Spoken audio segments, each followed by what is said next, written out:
네, 오늘은 창세기 27장 46절부터 28장 9절까지 말씀을 공부하겠습니다.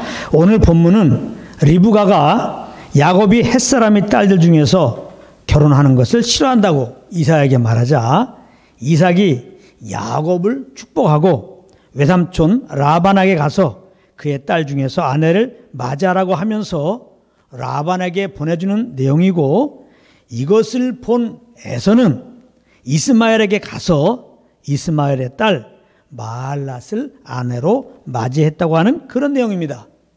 그러면 27장 46절부터 살펴보도록 하겠습니다.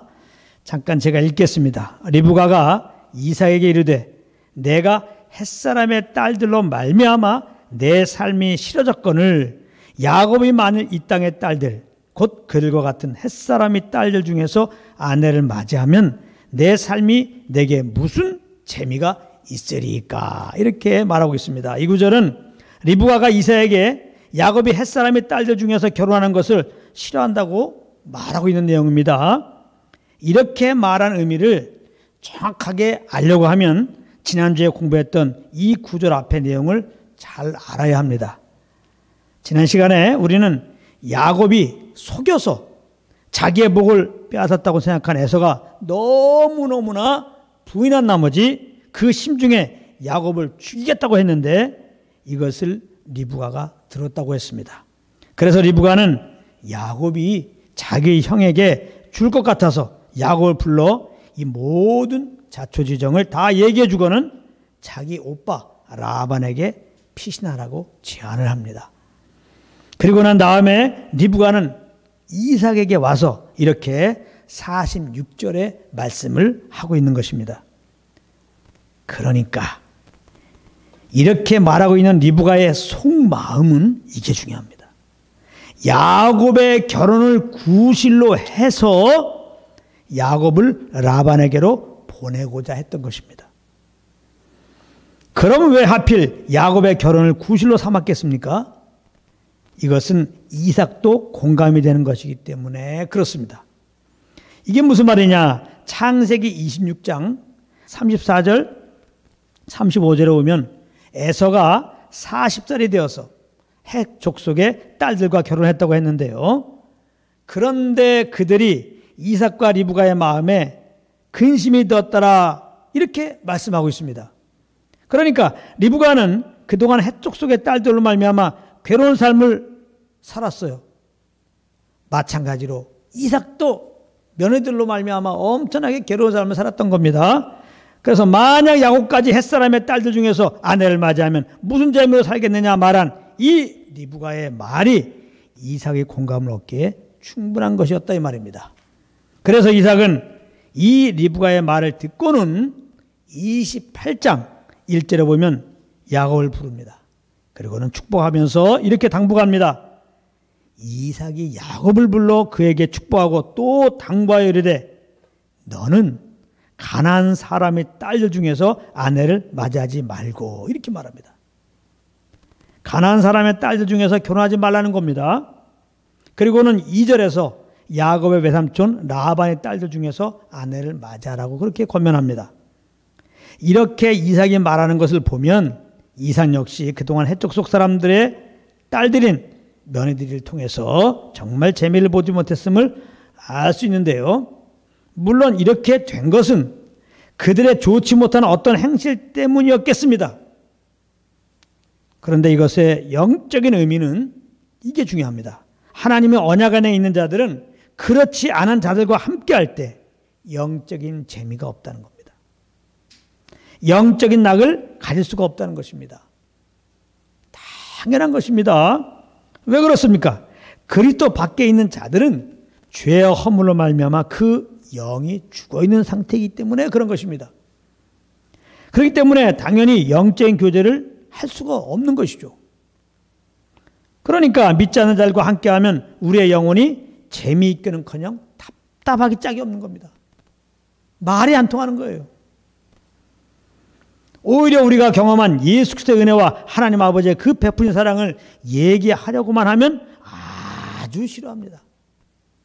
어떤 경우는 짜증까지 내고 어떤 경우는 비록 식구들일지라도, 친한 친구일지라도, 친한 직장 동료라 할지라도 예수 얘기만 하면 성질을 내다 못해서 막 물리적으로 위협도 가할 수 있습니다. 핍박을 한다는 말이에요, 우리를. 무엇보다도 믿지 않는 자들은 자기가 자기 삶의 주인이 되어서 자기 소견에 옳은 대로 행하는 자들입니다. 그러므로 그리스도를 주로 모시고 그 인도함을 따라 살아가야 되는 우리들은 이들과 함께할 때 이들의 이런 주님 앞에 불법한 삶의 방식을 따르게 될까 조심해야 되는 겁니다. 이런 의미로 주신 말씀이 바로 고린도 후서 6장 14절부터 16절까지 있는 말씀입니다. 제가 한번 읽어볼 테니까 잘 들어보세요. 너희는 믿지 않는 자와 멍에를 함께 매지 말라. 의와 불법이 어찌 함께하며 빛과 어둠이 어찌 사귀며 그리스도와 벨리알이 어찌 조화되며 믿는 자와 믿지 않는 자가 어찌 상관하며 하나님의 성전과 우상이 어찌 일치가 되리요. 우리는 살아계신 하나님의 성전이라. 이와 같이 하나님께서 이르시되 내가 그들 가운데 거하며 두루 행하여 나는 그들의 하나님이 되고 그들은 나의 백성이 되리라. 이렇게 말씀하고 있습니다. 이 말씀은 믿지 않는 자들과는 아예 상종을 하지 말라는 그런 말씀이 아닙니다. 그렇게 하려고 하면 믿는 자들은 이 지구를 떠나야 돼요. 식구 중에도 안 믿는 사람이 있고 직장에도 안 믿는 사람이 있고 학교에도 안 믿는 사람이 있기 때문에 이 말씀이 믿지 않는 자들하고는 아예 만나지도 말고 아주 교제도 하지 말고 모든 걸 이제 어떤 일을 하지 말라고 그러면은 지구를 떠나야 돼요. 가정을 떠나야 되고 직장을 떠나야 되고 지구를 떠나야 한다니까. 극단적인 해석은 하면 안 됩니다. 이 말씀은 그런 것이 아니고 잘 들으세요. 굉장히 중요한 말씀입니다. 이게 어떤 의미인지. 자기가 자기 삶의 주인이 되어 하나님과 상관없이 자기 소견에 옳은 대로 행하는 그들의 삶의 방식을 따르지 말라고 하시는 그런 말씀인 것입니다. 이렇게 자기가 자기 삶의 주인 되어서 자기 소견에 옳은 대로 행하는 그것이 바로 불법이고 그것이 어둠이고 그것이 우상을 섬기는 짓이라고 지금 말씀하고 있는 것이니 너가 너의 삶의 주인이 되어 살지 말고 오직 성령의 인도함을 따르라고 그렇게 말씀하는 것이죠. 그러므로 하나님의 심판을 받고 영원한 불못으로 떨어지게 되는 이들의 종말을 아는 우리들은 당연히 이들의 삶의 방식을 쫓아 살면 안 되는 것이죠. 오히려 이들의 영혼을 불쌍히 여기고 기회를 타서 복음을 전해 주어야 되는 것입니다. 그리고 또 복음을 증가하는 한 방편으로 이것도 중요한 말씀입니다. 성령을 쫓아 주님이 우리의 친구가 되어 섬겨주신 것처럼 그들을 섬겨주는 자리에 가야 할 것입니다. 우리가 주님의 사랑으로 섬겨줘야 그들이 우리들에 대해서 마음을 열 거 아니에요. 우리가 정말 그들에게 주기 원했던, 알려주기 원했던 복음을 증거할 때 그래서 그들이 그 복음을 받을 수 있는 기회가 되는 것입니다. 정말 한 영혼이 예수 믿고 구원받기 원한다면 그러므로 우리는 한 영혼을 주님 우리를 섬긴 것처럼 섬길 수밖에 없는 겁니다. 그러므로 성령으로 말미암아 저 영혼이 정말 구원받기 원하는 마음을 가졌으면 성령으로 말미암아 그 영혼을 정말 섬기는 자리에 가는 겁니다. 그렇기 때문에 내가 누구를 정말 구원받기 원한다고 말을 하는데 그 영혼을 섬기질 않아. 그 영혼의 친구가 되어주지 않아. 그 영혼의 필요가 되어주는 자리에 가지 않아. 그것은 성령으로 말미암아 지금 그 영혼을 바라보고 있는 게 아니죠. 그렇기 때문에 우리가 먼저 주님의 사랑을 알아야 돼요. 그래서 주의 마음을 알고 이제 그 마음으로 영혼들을 바라봐야 돼요. 그래서 주의 마음으로 정말 이렇게 주님을 몰라서 자기가 주인 되어 살다가 결국은 심판받고 영원한 불조에 갈 영혼들을 바라보면서 주님의 안타까움으로 바라보면서 주님이 얼마나 안타까우면 우리를 죄에서 구원하시려고 그 불구덩에서 구원하시려고 그 아들을 보냈겠어요. 그런 주의 마음으로 이제 자들에게 복음을 증거해야 되겠는데 도대체 복음이 들어가지 않는다 이 말이에요. 뭐 마음을 열어야지. 그러니까 이제 그들이 마음 열 때까지 우리는 그들의 친구가 되어주는 겁니다. 그들의 연약함도 다 담당하고요. 예수님이 이 땅에 오셨지만 오히려 자기 백성이 핍박하죠. 이렇게 사람들 우리를 구원하시려고 오셨는데도요. 예수님은 말하지 않습니다. 계속 우리를 섬깁니다. 섬김을 받으러 온 게 아니라 나는 섬기려 왔다. 계속 몸으로 섬깁니다. 그리고 우리의 연약함을 담당합니다. 우리의 연약함은 예수님이 구주인 줄 몰라요. 내가 죄인 줄 모르니까 예수님이 구원자인 걸 몰라요. 예수님은 십자가로 몰아갑니다. 우리의 연약함을 그대로 담당하시고 십자가에서 우리 대신 십자가 달려 죽으신 거 아니겠습니까? 그러한 예수님의 섬김을 통하여서 어느 날 우리의 마음이 열리고 이분이 메시아였구나. 이분이 구원자였구나. 이것을 알게 되고 예수를 영접해서 구원 얻게 된 것입니다. 이러한 십자가를 통해 나타난 하나님의 사랑을 우리가 성령으로 말미암아 아는 게 중요해요. 이것을 알고 영혼들을 바라보게 되면은 저 영혼이 구원받았느냐 안 받았느냐 여기에만 온통 관심 있는 겁니다. 저 사람이 돈이 많냐 뭐 이 땅에서 뭐 잘 나가냐 내가 저 사람과 사귀면 좀 도움 받는 거 아닌가 이런 지극히 이해관계를 따지면서 말이죠. 세상 사람 다 그렇게 관계를 맺죠. 그런 자리에 가지 않죠. 예수 믿냐 안 믿냐 이게 중요하게 돼요. 그러다가 예수 안 믿으면 우리가 복음을 증거하게 되고 복음을 증거하는데 거부하게 되면 그를 더 피하는 게 아니라 오히려 더 정말 구원 얻기 원하는 마음을 가지고 이제 본격적으로 섬기는 자리에 가야 되는 겁니다. 그의 연약함을 받아주고 더 그의 친구가 되어주고 그렇게 이제 그의 마음을 얻기 위해서 달려가게 되는 겁니다. 성령은 그렇게 우리를 인도하세요. 사람들과 관계에서. 그러니까 아까 빛과 어둠이 어떻게 같이 하리요 그러면서 갑자기 그냥 예수 하는 사람들은 정말 거의 뭐 돌 취급하고 개 취급하고 상종을 말아야 된다는 둥 그거 조심해야 됩니다. 우리가요. 하나님이 거룩하신 하나님이 우리를 구원하시려고 어떻게 하세요? 우리를 개 취급했습니까? 우리가 상종하지 않았습니까? 인간을 먹고 이 땅에 오셨어요. 나는 죄인들의 친구라고 그러면서 난 죄인을 부르러 왔다고 하시면서 같이 식사도 하시고요. 죄인들하고 같이 교제하시고요. 그렇게 하셨어요. 필요할 때 떡도 나눠주고요. 필요할 때 병도 고쳐주고요. 같이 사신 겁니다. 죄인들하고. 이걸 잘못 인용해가지고 믿지 않은 사람들과 아예 그냥 관계도 맺지 말고 그냥 그렇게 하면 안 돼요. 같이 믿지 않은 식구들과 같이 잘 지내라 이 말이에요. 믿지 않은 직장 동료와 믿지 않은 친구들과 잘 지내라 이 말이에요. 그러나 그들은 다 자기가 자기 삶의 주인 되어서 자기 영광을 위해서 자기 속에는 옳은 대로 행하잖아요. 그 방식은 따르지 말라 이 말이에요. 우리는 성령의 인도함을 따라서 그들과 사귐을 갖게 되면 우리의 목표는 딱 하나. 저들이 구원받아야 되는데 저들이 구원받기 위해서 이렇게 섬기는 자리로 가게 된다는 겁니다. 이것이 성령의 인도함을 따라서 안 믿는 자들과 특별히 사귀는 법입니다. 이런 부분에 대해서 여러분들이 오해없기를 바랍니다. 아무튼 그러면서 이삭은 3절 4절에 성령의 감동함을 따라서 이렇게 야곱을 축복해 줍니다. 전능하신 하나님이 내게 복을 주시어 내가 생육하고 번성하게 하여 내가 여러 족속을 이루게 하시고 아브라함에게 허락하신 복을 내게 주시되 너와 함께 내 자손에게도 주사 하나님이 아브라함에게 주신 땅 곧 내가 거류한 땅을 내가 차지하게 하시기를 원하노라. 이렇게 이제 이삭이 야곱을 축복했습니다. 그리고는 5절에 보면 이렇게 축복을 해주고 이삭은 야곱을 라반에게로 보냈다고 말씀하고 있는데요. 자, 지금부터 이제 점점 굉장히 귀한 말씀이 이제 우리에게 임합니다. 그런데 6절, 7절에 보면은 에서가 이 모든 걸 보았다고 했어요.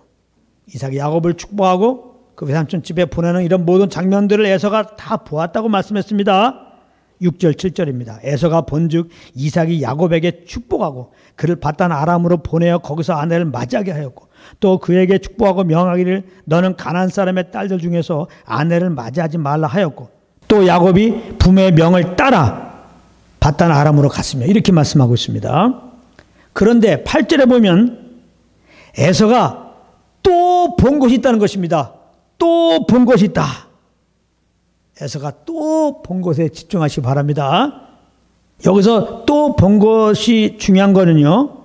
이것이 9절에서 갑자기 에서가 이스마엘에게 가서 그의 딸 마할랏을 아내로 맞이하게 되는 결정적인 이유가 되는 거거든요. 그렇기 때문에 에서가 또 본 것이 있다. 이 또 본 것에 여러분들이 주의하시기 바랍니다. 자, 8절 읽겠습니다. 에서가 또 본 게 뭐냐? 에서가 또 본즉 가나안 사람의 딸들이 그의 아버지 이삭을 기쁘게 하지 못하는지라 그랬습니다. 에서는 자기 부인들이 자기 아버지를 기쁘시게 못하는 것을 보았다는 것입니다. 이게 무슨 말입니까? 에서가 본 것이 무엇이었습니까? 이삭이 야곱에게 무엇이라고 말했죠? 밧단 아람으로 가서 아내를 맞이하라고 그랬습니다. 그리고 가나안 사람의 딸 중에서는 아내를 맞이하지 말라고 그랬습니다. 에서는 이것을 보고 또 보게 된 것이 자기 부인들이 자기 아버지 이삭을 기쁘게 하지 못함을 보게 되었다는 것입니다. 그때 에서는 이렇게 생각을 하게 된 것입니다. 아버지 이삭이 싫어하는 것은 가나안 사람의 딸들과 결혼하는 것이구나.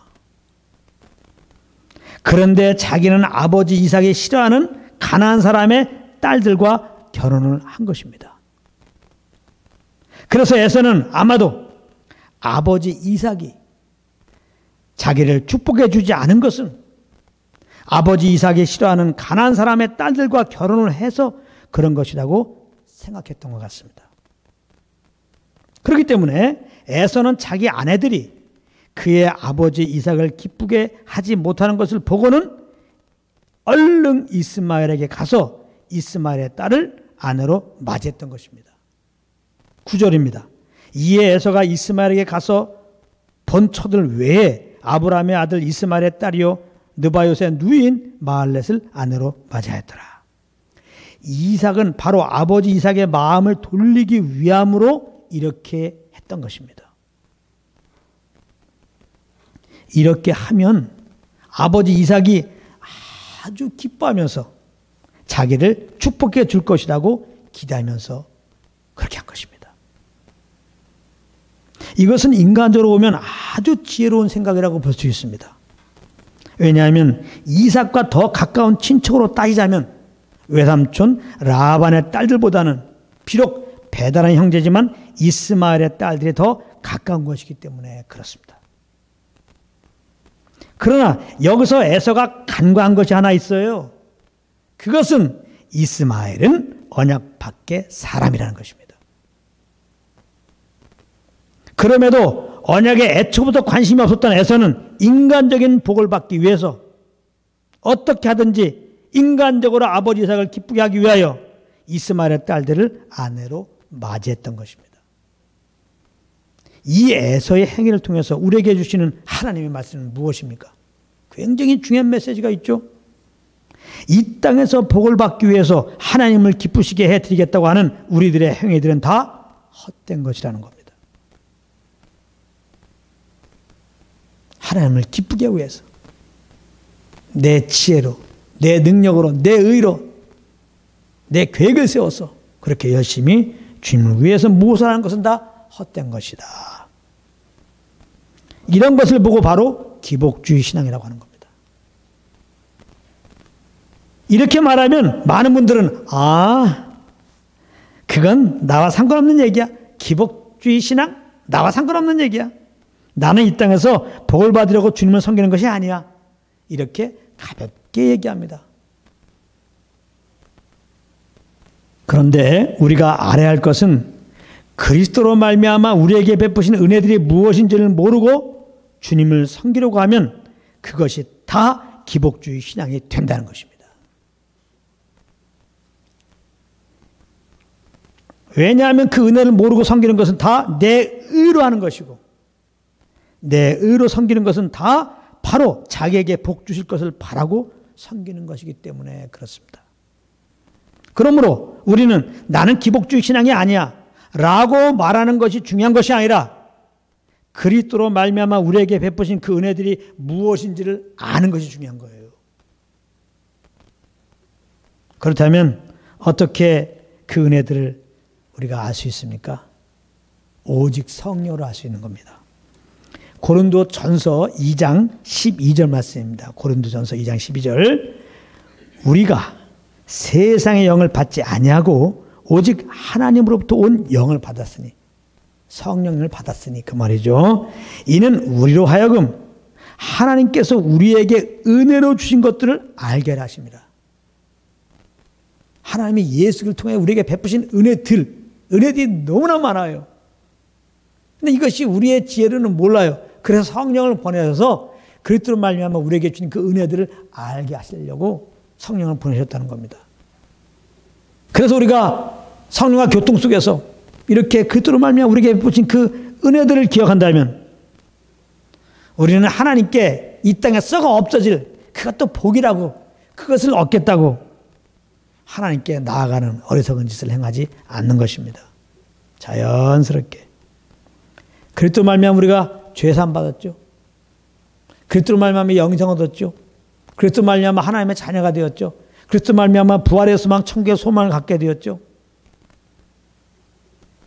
그리스도로 말미암아 그리스도와 함께 하늘의 상속자가 되었죠.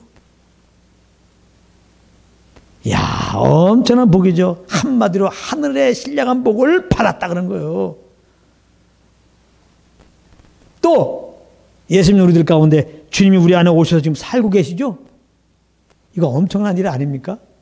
가끔 가게에 보게 되면 무슨 유명 인사가 자기네 가게 와서 음식을 먹고 갔다고 사진 찍어갖고 딱 걸어놓잖아요.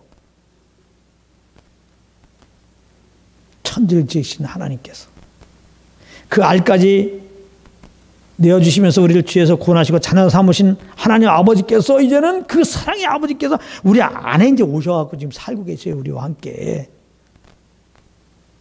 할렐루야.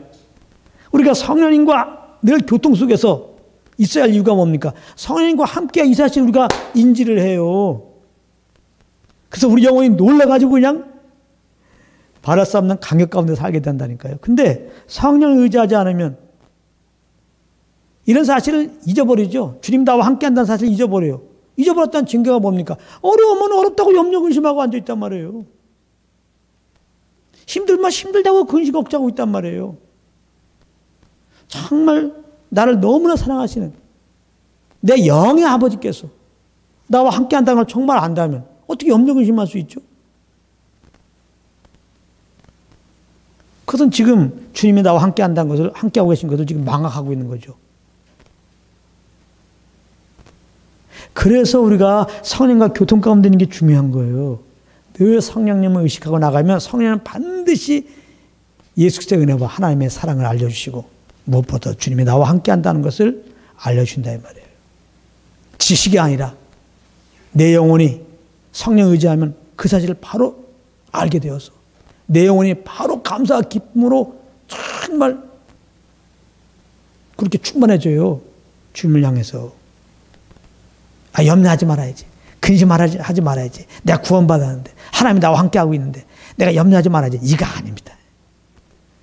그래 지식적으로 아무리 알아도 안 돼요. 아무리 신념을 가지고 그냥 진짜 나는 염려 근심 안 해. 난 염려 근심 안 해. 주님 나와 함께하기 때문에 아무리 그렇게 얘기해 보십시오. 염려 근심이 없어지나. 그건 다 종교적인 쇼에 불과한 겁니다. 성령님과 교통 속에 계십시오. 이런 쇼 필요 없습니다. 그냥 성령님 인정하는 그 순간에 그냥 우리는 성령으로 말하면 평안이 오는데 왜 평안이 오냐? 성령님이 인정하는 그 순간에 내 영혼은 그리스도를 바라보게 되고 그리스도와 함께 내가 죽고 그리스도의 새김을 새롭게 된 나를 보게 되고 내 안에 그리스도가 오신 것을 알게 되고 내가 그리스도 안에 있음을 알게 되면서 그냥 감사 기쁨만 올라가는 거예요. 이 땅에 어떤 문제 있든지 이런 거 해결해 주십시오. 해결해 주십시오. 물론 성령의 감동 따라 우리는 사정을 알을 필요가 있습니다. 그런데 그런 사정도 이렇게 성령으로 말미암아 주님이 나와 함께 하시는 이 사랑한 주님이 나와 함께 한다는 것을 아는 그거 안에서 기도를 해야지 그렇지 않고 상투적으로 기도하는 것은 내 영혼에 그렇게 유익이 되지 못합니다. 얼마나 많은 성도들이 어릴 때마다 기도합니까? 그때마다 하나님 뭐라고 그럽니까? 거의 응답해 주죠. 하나님은 정말 우리가 진짜 이런 뭐 기복적인 거 아니라 우리가 살아갈 때 얼마나 많은 어려움이 당해요. 그럼 진짜 기도하게 되잖아요. 믿으면은. 그럼 정말 하나님 응답해 주세요.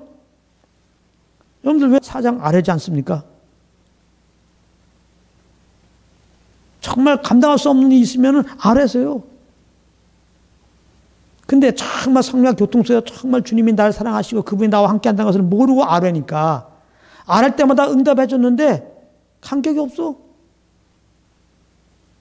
응답 받으면 더 주님께 영광 돌려야 되겠는데 여전히 내 멋대로 살아. 그게 얼마나 많이 있습니까?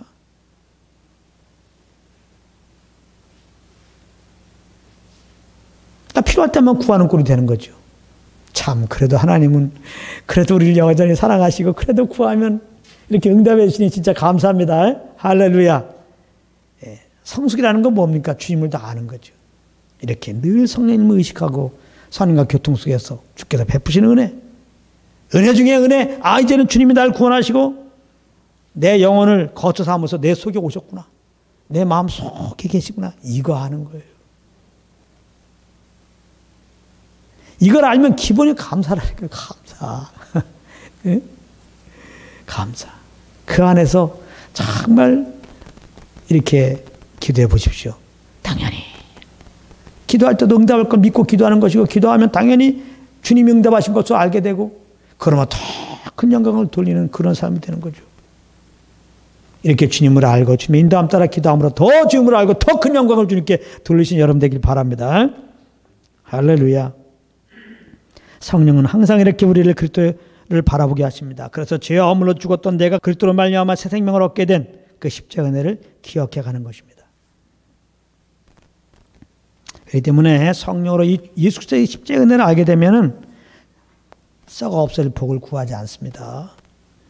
그저 우리는 감사합니다. 감사합니다. 나를 구하는 주님 감사합니다. 순경이든지 역기든지 그런 거 보고 백밖에 할 게 없는 겁니다. 시편 읽어보십시오. 그냥. 대부분의 시편은 다윗이 썼어요. 사울 왕의 그 공격으로 말미암아 지금 오늘 죽을지 내일 죽을지 몰라. 잡히면 죽는 겁니다. 그냥. 그 다윗이 그냥 도망자의 삶을 본의 아니게 살면서 항상 목숨의 위협을 느끼는 가운데서 그 곤란한 마음을 주님께 딱 아랬더니 바로 함께한 주님의 그 주님으로 말미암은 평강, 그 확신 가운데 평강이 오면서 주님을 찬양하잖아요.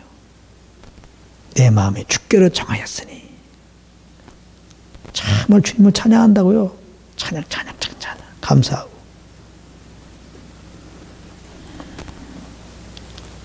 이렇게 성령을 쫓아서 늘 주님께 감사하고 찬양하면서 그 인도함을 따라 살아가는 방식이 구원받은 우리들의 삶의 방식이에요. 믿지 않은 자들은 그냥 자기가 주인되어 살기 때문에 자기 뜻대로 안 되면 바로 염려 근심하고 말이지, 난 미워하고 말이지, 막 괴로워하고 막 성질내고 말이지, 막 뭐 잘 되면 또 내가 되었다고 교만 떨고 못하면 우울해가지고 어떤 자살까지 해요. 믿지 않는 자들과도 함께하지만 이런 거는 본받지 말라 이 말이에요. 주님을 모르니까 내가 사니까 이렇게 힘든 거예요. 여러분들 교만하고 자랑하고 다니는 게 쉬운 건 줄 압니까? 그게 좋은 건 줄 압니까? 안 그래요. 다 양심 있잖아요. 자기가 뭘 잘났어요? 자기가 뭐 좀 됐다고 자랑하지만 뭘 자랑하냐고. 보이지 않는 코로나 앞에 똑같이 두려워하고 있고 이렇게 환절기가 되면 바로 감기 걸리고 감기 세게 걸리면 혹시 죽을까 걱정하고 있는 게 사람인데요. 뭘 안다고 얼만큼 알아요? 안다 그러면. 능력 있으면 얼만큼 능력 있어요? 권력 가지면 얼마나 큰 권력이고. 별거 없어 사람은요. 콧구멍 막으면요. 1분도 못 돼서 죽어버려요.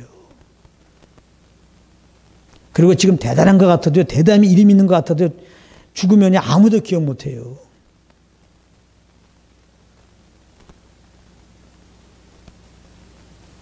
다 착각하고 있는 거죠. 정말 피곤한 겁니다. 그래서 여인들 가운데 우울증이 많은 거예요. 사람들에게 때로는 기쁨도 주고 어떻게 우상이잖아요. 우상. 아이돌이잖아. 아이돌.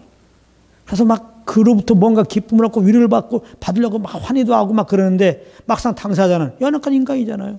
부담된다 이 말이에요. 뭐 코미디언 하려고 그러고 뭐 영화배우 하려고 그러고 가수할 때 부담된다 이 말이에요. 나도 너희들과 똑같은 수준인데 막 나로부터 뭔가 막 위로를 받고 막 뭐 감동을 받고 막 이렇게 두 손 두니까 그게 얼마나 부담돼요. 자기는 이제는 자기의 수준을 깨닫는 그 순간에 사실 그들을 영혼을 채울 수 없다는 걸 깨닫는 그 순간에 엄청난 정제감이 오는 거죠. 자기는 위선을 살단 말이에요. 위선적인 삶. 여러분들 나는 아무 능력이 없다. 여러분들과 똑같아요. 이렇게 말하면 사람들 좋아하지도 않고 떠날 것 같고 또 그렇게 말할 수도 없고. 어쩌다가 지난번에 내가 공연한 걸로 사람이 감동 줬으면 이번에는 더 큰 걸 바라고 오니까 더 큰 걸 줘야 되겠는데 줄 수는 없고 멘붕이 되는 거예요. 그러다 보니까 그러면서도 거기 쓰려고 하니까 자꾸 술 먹고 마약하고 이런 길로 다는 아니지만 가게 될 수밖에 없는 거예요. 그래서 이 땅에서만 권력 가지고 뭐 이렇게 인기 있는 사람들 부러워할 게 아니라 불쌍히 여겨야 되는 거예요. 자랑하고 사는 거 기쁨이 아닙니다. 땅땅거리고 사는 거 또 다른 괴로움을 갖게 되는 거예요. 그런 거 하면 뭐가 안 됐다고 우울하는 거, 맨날 눌려지는 거, 이게 좋은 겁니까? 근데 여기서 자유할 수가 없어요. 내가 주인 되어 살면요. 얼마 전에 우리나라 뭐 부자로 말하면 손가락 안에 들어간, 다 손가락 안에 들어간 어떤 젊은 경영자가 얘기 듣고는 자살했다는 거예요. 그 재산이 몇 조라는 거예요, 몇 조. 보니까 좀 우울증도 있고 몇 년 전에 본인에게 오해받고 그걸 통해서 자기의 명예가 실추됐다 이거예요. 그래서 아주 우울증이 더해졌다는 거예요. 그래서 자살했어. 내가 내 삶의 주인 되어서 정말 돈도 많이 벌고 인기 위해 살아가는 사람들 입장에서는 영웅이었어요. 그 사람은. 영웅. 이 시대의 영웅. 그 사람의 삶의 모델이야. 근데 막상 그 당사자는 우울증이야. 이걸 못 이겨서 죽어야 돼. 죽었어요. 정말 예수 믿지 않은 사람들 너무나 불쌍한 거예요. 그들이 지금 잘 살든지 못 살든지. 여기서 끝나는 게 아니에요. 잘 들으세요. 우리 믿지 않고 지금 괴로워서 죽을까 하는 사람들. 죽으면 끝났으면 그냥 죽으세요. 그냥. 사람은 짐승이 아닙니다. 짐승은 죽으면 끝나는 거예요. 사람은 죽으면 끝나는 게 아니에요. 영적인 존재로 만들었어요. 영적인 존재로 만드는 것은 영이라고 하는 것은 영원히 존재한다는 의미예요. 사람은 영원히 존재합니다. 죽으면 그때부터 시작인 거예요. 어떻게 보면은 인생은요. 인생은 죽으면 끝이 아니라 그때가 진짜 시작입니다. 예수하는 사람들은 하나님의 신만 받고 영원한 불구덩이 속에서 영원히 사는 거예요. 고통을 그대로 느끼면서. 그러니까 하나님이 창세전부터 그 아들을 연약해서 죄를 범할 때 어떻게 할 거냐. 내 아들을 보내서 죄에서 구원하리라 하시고 약 따라 오셔서 이렇게 구원의 길을 마련해 놓으시고 예수 믿으라고 하는 거예요. 하나님의 은혜로 그 예수 믿는 자들은, 우리 대신 죽으시고 부활하신 그 예수 믿는 자들은 이게 왜 기쁨이고 벅찬 감격입니까? 그 믿음으로 죄 사함 받고 그 예수의 그 십자가의 공로에 힘입어서 우리가 의롭다함을 얻고 하나님의 자녀가 되고 이 땅에서도 하나님과 동행함으로 이제 내 영혼에 어떤 상황이 되더라도 항상 감사할 기쁨이, 행복감이 넘치고 우린 죽어도 다시 살아서 영원한 하나님 나라에 그것도 상속자로 들어가서 영생 복락을 누리기 때문에 그런 것입니다. 인생은 잠깐입니다. 하나님이 한 사람을 먹게 하셨어요. 어떤 사람은 빨리 왜 안 가냐 그러기도 하고 어떤 사람은 왜 이렇게 세월이 빨리 가냐 뭐 이렇게 생각하든지 저렇게 생각하든지 시간은 계속 착착 갑니다. 왜 자꾸 시간이 가게 하냐? 인생을 좀 알라는 거예요. 결국 시간이 가면 어디서 만나요? 죽음 앞에서 만나는 겁니다. 그래서 정말 인생이 정말 죽음 앞에 한번 서봐야 돼요. 죽음 앞에 안 서보면요. 죽을 상황이 안 되면은 죽음을 생각하지 않아. 분명히 아버지도 죽고 할아버지도 죽고 자기도 죽을 텐데 죽을 생각을 하지 않아. 그러니까 이 땅에서 영원히 살 것처럼 생각하고 저기 사는 거예요. 난 제일 안타까운 게 돈을 막 이렇게 몇십억 소유했어. 근데 이걸 다 좀 어느 정도는 다 환원하고 죽어야 될 거 아니야? 그걸 갖고 죽어요. 내일 안 죽을 줄 알지. 이게 뭐야 진짜. 그걸 좀 나눠주면 좋겠는데 자기는 내일 죽을지 모른다는 거예요. 마음은 분명히 있을 거예요. 진짜 이건 뭐 죽으면 다 끝인데 안 믿어도 그 생각 가질 거 아니에요. 죽으면 진짜 끝인데 이 많은 돈 어떻게 할까. 분명히 이걸 좀 나눠야 되겠다. 이런 마음을 가지고 있을 거예요. 근데 가만있어 봐. 죽을 때 그렇게 하지. 죽을 때 그렇게 하지. 근데 그 죽을 때를 어떻게 알아? 참 안타깝습니다. 근데 어쨌든 우리는 하나님의 은혜로 예수 믿고 구원받다 이거야. 할렐루야. 한 번 사람이 죽는데 우리 영원한 대책이 있는 겁니다. 영원한 대책이. 저는 주님을 혹시 누가 어떻게 만나냐? 저는 이래서 만났어요. 우리 아버님이 고3 때 돌아가셨는데 고3 때는 이제 나머지 입시가 있기 때문에 좀 정신이 없었어요. 졸업하자마자 자꾸 생각이 떠올라요. 아버님 돌아가신 거. 가장 가까운 분 아니에요. 일촌 아니에요. 일촌.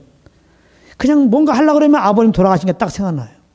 죽음이 실제적으로 다가와요. 아, 정말 아버님 돌아가셨지. 그러면 나도 죽지. 근데 죽는 건 언제 죽는지 모르죠. 만약에 아버님이 돌아가셨고 내가 이제 죽을 텐데 죽으면 내가 지금 나를 위해 사는 게 무슨 의미가 있냐 이 말이야 진짜. 그게 하나님의 은혜죠. 바로 내게 옵니다. 진짜 그 생각이. 그래서 내가 지금 열심히 살고 목표를 정하고 사는데 이게 무슨 의미가 있지? 내 영광을 위해서 사는 게 진짜 아무 의미 없어. 죽으면은 내가 박사학위 딴 게 무슨 의미 있어. 죽으면 박사학위가 끝나는 거예요. 물질 많은 거 권력 가진 거 죽으면 끝나는 거야 정말. 그럼 아무 힘이 없어 진짜. 그걸 정말 실질적으로 깨달으면요. 죽음 앞에서는 열심히 안 나더라고. 다 줄 걸 모르니까 자꾸 열심히 내는 거예요. 썩어질 것을 바라보면서 이렇게 열심히 내는 거예요. 그걸 본받겠습니까 우리가? 그러니까 열심히 내려다가도 그 생각 오면은 아이 열심히 사라지고 본질로 돌아갔으면 다 죽지. 아 그럼 이 인간적으로 사는 것은 의미가 없는데 어떡하지? 그럼 어떻게 하지? 어떻게 살아야지? 계속 그 싸움이었어요. 4년 동안. 그러다가 졸업하고 영장에 나왔을 때 영장과 함께 딱 내 마음속에 하나님 주신 말씀이 있었어요. 아, 참, 그 하나님의 은혜가 이미 예수님을 믿은 상태였기 때문에 내가 이번에 군대 가게 되면 정말 주님을 살아계신 주님을 좀 만났으면 좋겠다 진짜. 경험. 정말 내가 주님을 맛본다면은 이 썩어 없을 것을 위해서 내가 왜 사냐. 정말 내가 주님을 알면 정말 그 주님을 위해서 주님과 함께 그렇게 살고 싶다. 남들이 그렇게 정말 귀하게 하는 대학생활 아쉬움도 없어요. 나에게는 숙제가 생긴 거죠. 대학교 가면서. 죽으면 끝인데 나는 어떻게 살아야 될까? 육신적으로 나를 위해 사는 것은 이거 죽음과 함께 끝나는 건데. 주님을 알고 싶다.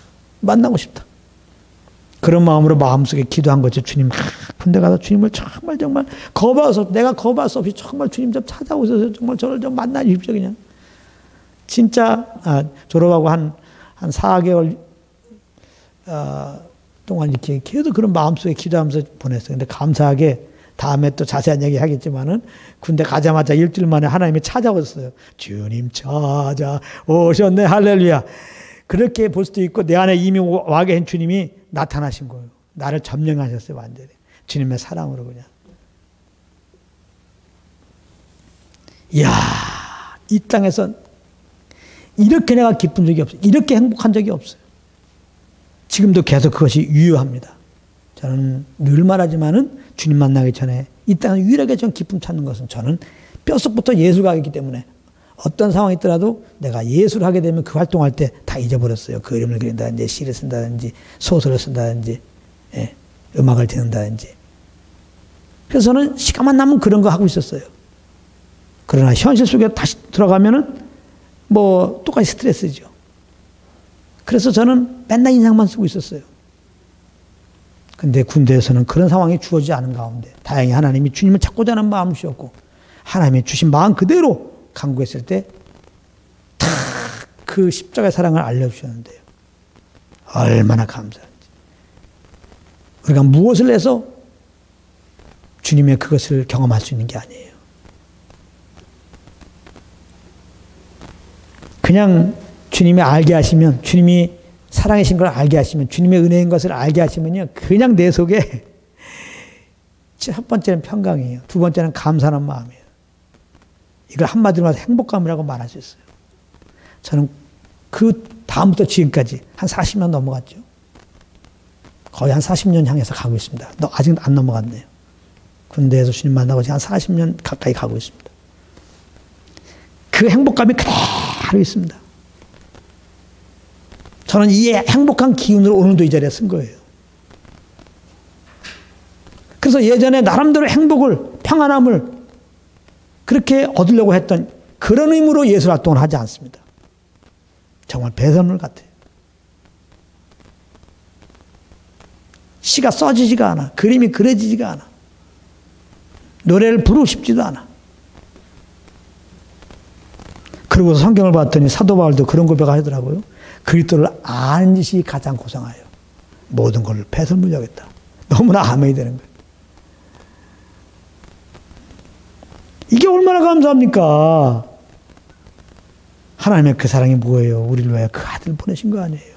그 아들에게 우리의 죄와 저주를 다 담당하게 하시고 우리 대신 피 흘려 죽게 하심으로 우리 죄값을 처리케 하시고 그 예수를 믿기만 하면 이렇게 구원받으셨어요 말이죠. 그렇기 때문에 이 다른 복음 믿기만 해서 구원받느냐라고 하는 이 말씀이 하나님이 그렇게 전하는 사람은 저주받는다는 거예요. 그럼 믿어서 구원받는 거지 뭘로 구원받아요? 주님께서 우리에게 베푸신 것을 우리는 그냥 받아들여서 구원받는 거예요. 너무나 안타까워요. 이렇게 하나님의 그 사랑을 받을 수 있는 길을 막는 거 아니에요, 다른 복음은. 이렇게, 믿음 외에 이렇게 해야 구원받는다. 믿음 외에 이렇게 해서 구원받는다. 이렇게 우리에게 어떠한 구원받기 위한 어떤 제목을 주면, 숙제를 내주면 사람들은 기뻐해요. 그게 이성적으로 맞기 때문에. 사람을 기쁘게 하는 것은 복음이 아니에요. 다른 복음이지. 복음은 하나님만 기뻐하게 하는 거예요. 하나님은 한 영혼이 돌아오기 원하는데 복음만이 한 영혼 돌아오게 하는 것이기 때문에. 그러므로 정말 이 복음만 증가하는 것은 사실은 우리의 욕심은 포기하게 되는 거예요. 인간적으로 저도 사람들 많이 모여갖고 막 큰 목회하고 싶지 않겠어요? 여러분, 복음만 증가하면 사람들은 많이 모이지 않아요. 예수님 보십시오. 그래요. 잠깐은 엄청나게 많은 사람이 따랐어요. 자기에게 유익이 될까봐. 복음이 우리 육신의 유익을 주는 겁니까? 아니죠. 예수님은 오는 자들에게 그 욕심 갖고 있는 너는 부인돼야 된다. 아직까지도 욕심 갖고 있는 너는 부인돼야 돼. 오히려 나를 따르면 핍박을 받아 자기 십자가를 져야 돼. 그러려면 쫓지. 다 떠나가는 겁니다. 예수님 십자가 지려고 할 때 예수님과 함께 죽고자 하는 제자들도 거의 떠났어요. 한 명은 아예 떠나버렸어요. 예수님 우리 사역의 본입니다. 영생의 말씀이 있으면 우리가 어디로 가오리까? 정말 예수님 만나고 그 말씀을 주님 만났던 이런 고백을 했던 자들도 이렇게 떠나요. 이 말은 뭡니까? 우리 연약하다는 거예요. 오늘 은혜 받아도 내일 딴 생각할 수 있다는 거예요. 그러니까 모일 때마다 복음만 전해야 되는 거예요. 그런데 자꾸 다른 복음이 선포돼요. 또 성도들도 복음 다 알아. 지식적으로 아는 것은 아무 소용이 없다고 그랬죠. 생명으로 알아야 되는 거예요. 생명으로. 신앙생활은 우리의 어떤 지시 아닙니다. 주님께서 우리가 베푸신 것을 아는 거예요. 그 아는 것에 대한 반응으로 무엇을 하는 것이죠. 이거 굉장히 중요한 말씀입니다. 과연 얼마나 많이 지금 주님을 알고 있습니까? 사역이 중요한 게 아니죠. 정말 아는 게 정말 중요해요. 알면요.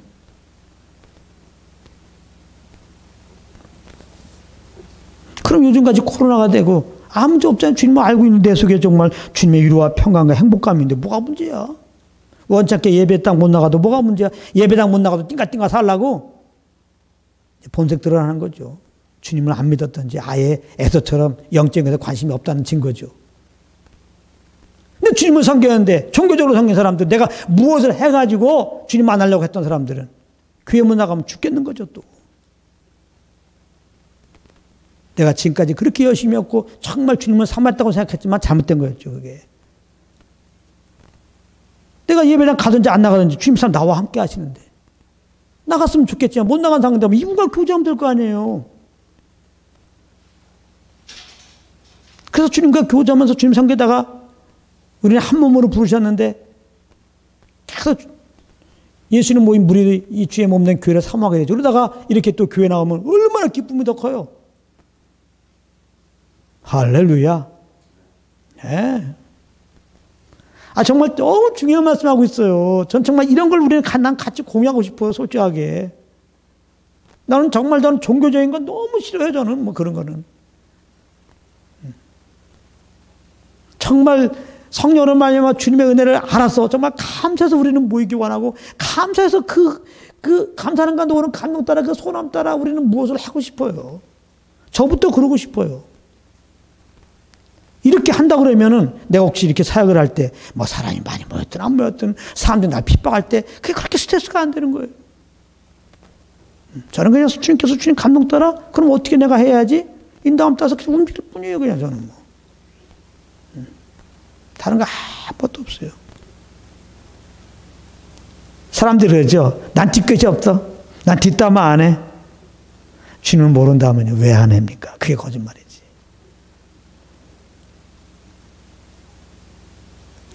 성령으로 주님을 경험하지 않으면요. 우리는 다 내 욕심 따라 사는 겁니다. 그럴 때는 다 불만인 거예요. 내 스스로 내 자신이 미워요. 내가 원하는 대로 내가 못 사니까요. 하다못해 다른 사람들은 다 적이 되는 겁니다. 솔직하게. 지금 나 이 사람 좋아, 나 이 사람 좋아해. 뭘 좋아? 지금 자기에게 뭔가 유익이 될 거라고 생각하니까 좋아하는 거지. 조금 나에게 해가 된다고 생각해봐요. 하다못해 필요하지 않다고 생각해보세요. 관심도 없어요. 만나지도 않습니다. 다 나에게 유익되니까 만나는 거예요. 누가 여러분들을 좋아한다고 너무 인기 있다고 생각하지 마세요. 여러분들 이용하는 거예요, 지금.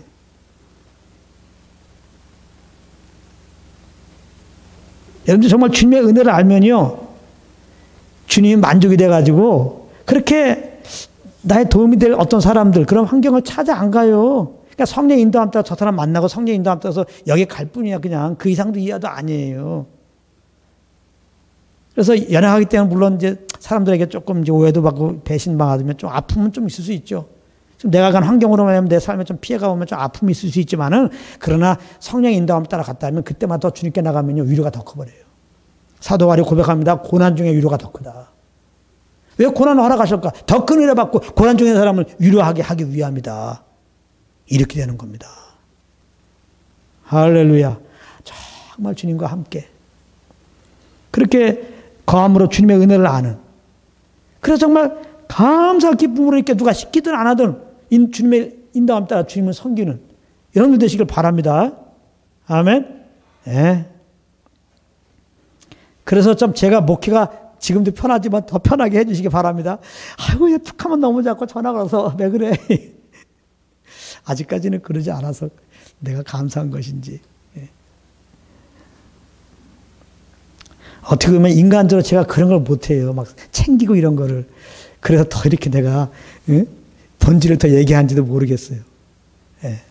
자신이 없거든. 내가 인간적으로 이렇게 하라 저렇게 하라 그러면 내가 그걸 체킹해야 되거든요.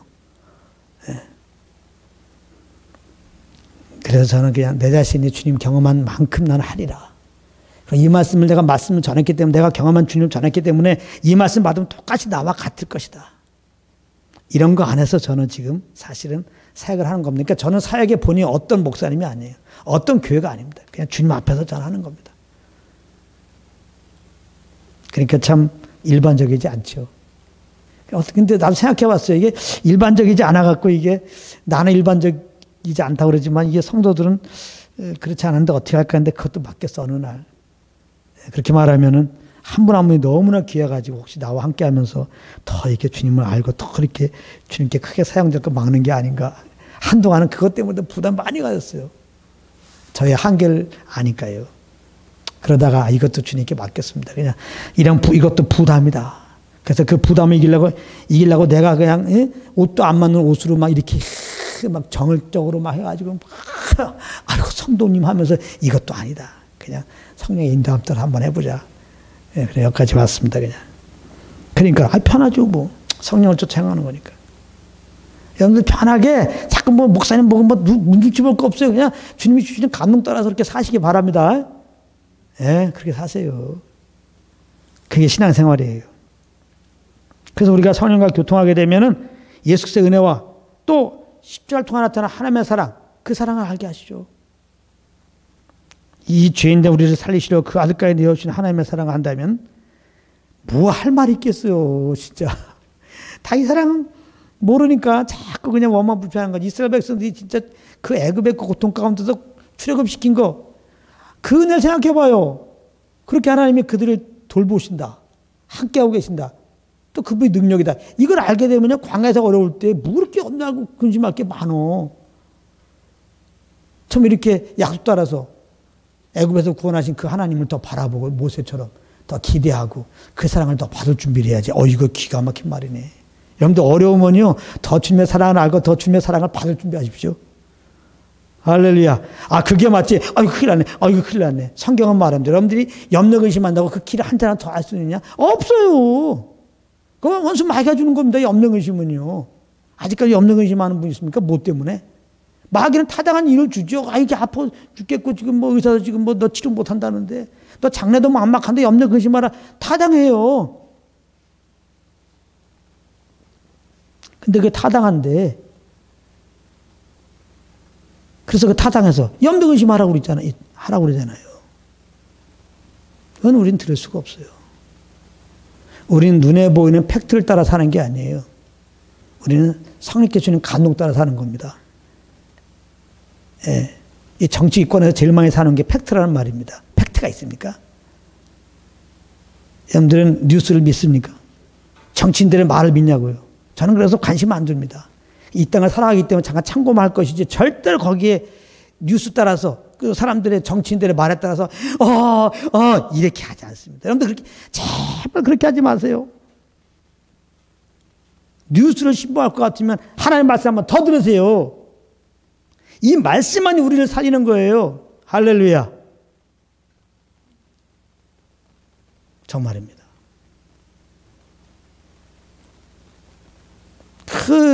자기 욕심이 가득해갖고 권역도 발표하고 이렇게 하는 건 거기에 마음을 두고 말이죠. 좋았다 안 좋았다 너무 슬픈 거예요. 너무 슬퍼요. 절대로 참고는 하지만은 우리가 이 땅을 살아가기 때문에 여러 가지 이런 뉴스도 보고 참고는 하지만 절대로 마음 두지 마십시오. 팩트라고 하자면 팩트가 아닙니다. 진리는 하나님 말씀이에요. 진리는 예수 믿으면 구원받는다는 것이고, 진리는 믿은 우리들에게 하나님이 함께 한다는 것이고, 우리 안에 함께하고 계신 분이 우리를 너무나 사랑하신다는 게 진리예요. 이게 팩트예요. 팩트. 이거를 딛게 힘쓰고 여기에 거하라면 여러분들 마음을, 그러면 여러분들 흔들림이 없어요. 그래요. 이렇게 정치인들의 팩트라고 하면서 거짓말하는 거 아무 영향 없어요. 여러분들 어떤 배신을 받아도 괜찮아요. 잠깐은 어려울 수 있지만 여러분들은 정말 사랑해 주님께 나가면 더 주님의 위로를 받고요. 더 기뻐하게 됩니다. 이런 삶을 살아야 되지 않겠어요? 이게 우리가 살 사람의 방식입니다. 주님만이 우리의 위로자예요.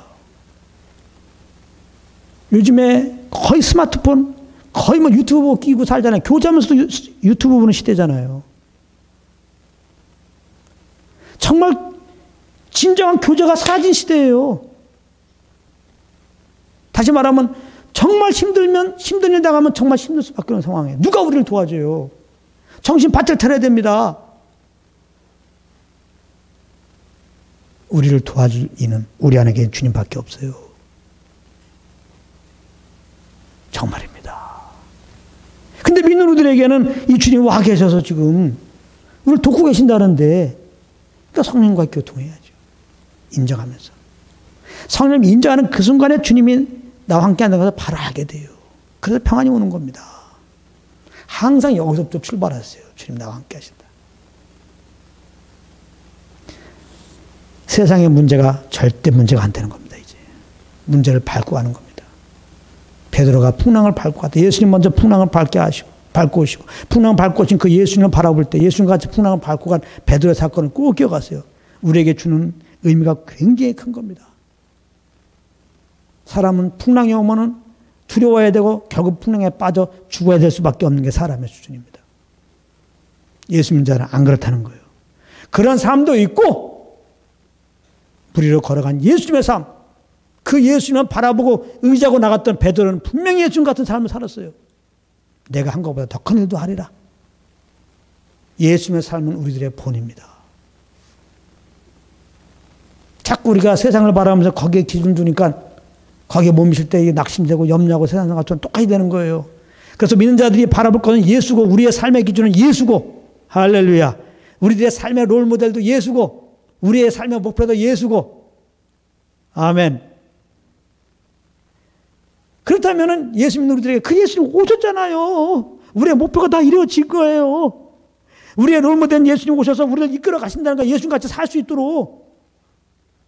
예수님처럼 살 수 있을까? 난 죽었다 깨나 저렇게 못 살아. 어떡하지? 이런 염려 근심한 가운데서 그런 찬양하지 마시고 성령을 쫓는 것이 예수님같이 사는 거예요. 너무 종교적인 것이 많아요. 굉장한 신앙인 같아요. 아, 예수님 본받자. 아, 어떻게 예수님같이 살 수 있을까? 다 종교적인 겁니다. 종교는 의미가 없어요. 가식도 하는 거 아무 의미가 없어요. 나는 뭐 기복신앙이 아니야. 그런 말 필요 없어. 주님을 알고 있느냐. 주님과 함께하고 있느냐 이 말이에요. 정말 함께한 주님을 알게 되면요. 이 사랑의 주님을 알게 되면요.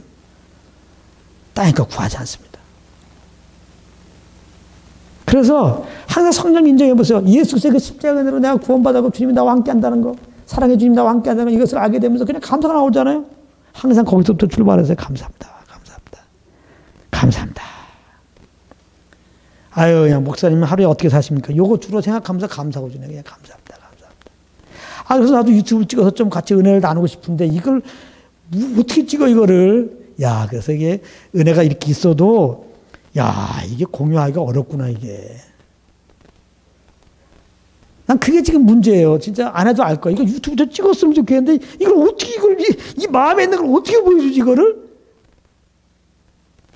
제가 잘 때 보면요, 나 진짜, 잘 때 되면 항상 그래요. 감사합니다. 예? 솔직하게.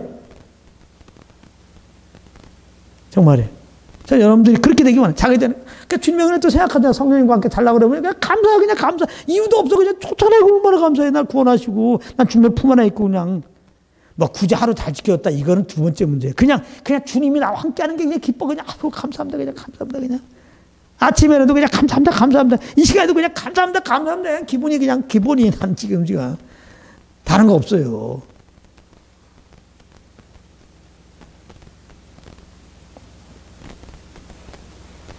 근데 그냥 이런 은혜를 주셨는데 또 안에서 또 똑같은 사람을 주셨어. 주님 한 분은 만족이야.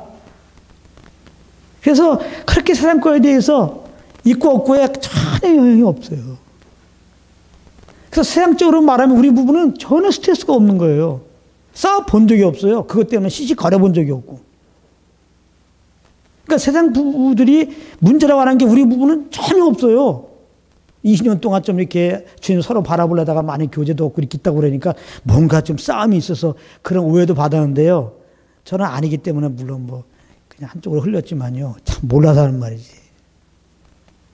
진짜 몰라서 하는 말이에요. 미안하지만 유신적으로 그렇게 문제되는 건 우리 부부는 전혀 없어요. 아유, 끝나고 또 물어보세요, 아내한테. 없어요, 그런 거요. 더 주님을 좀 알기 원하는데 뭔가 이게 이상하게 안 돼갖고 보니까 이런 기간에 이런 지금 제가 전하는 이런 비밀들을 더 깊이 알게 하시려고 하나님 이런 상황이 돼서 이렇게 된 거예요. 다른 거 없어요. 저는 그 경험된 그걸 전하는 거예요.